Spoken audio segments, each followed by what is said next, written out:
So हे सगळं जे फॅब्रिक आहे हे रॉयल ब्लू होणार आहे. फोल्ड्स वरती सुद्धा जिथे जिथे फोल्ड्स झालेत तिथे अगदी हार्डली डाय घुसेल. अच्छा. आणि इथे अजिबात घुसणार नाही. हां. अच्छा, पण मग गोल पॅटर्न कसे येतात? त्याचं टाइम टेक्निक वेगळं आहे, ते आपण अच्छा. बॅगवर करूया. ह्याच्यात आपण गोल नाही शिबोरी करणार. का? हे शिबोरी. हे शिबोरी आहे, हे फोल्डिंग टेक्निक आहे. अच्छा, जे गोल आहे ते आपण बॅगवर करणार आहे, that is बांधणी टेक्निक. बांधणी आणि शिबोरी. बांधणी इंडियन टेक्निक आहे का?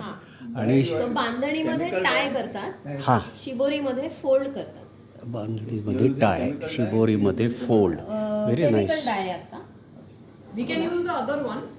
Also. नॅचरल डाय सुद्धा आपण यूज करू शकतो, पण त्याची प्रोसेस बरीच आहे, वाळवणे आणि उकळून त्याचे डाय काढणे वगैरे. सो नॅचरल डायचं पण आपण कधी ठेवूया. एक करूया डाईज तयार करण्याचं वेगळं करू. Today we are doing the technique. Next time we do the indigo dye येतो, पोमोग्रॅनेटचा डाय येतो, वेगवेगळ्या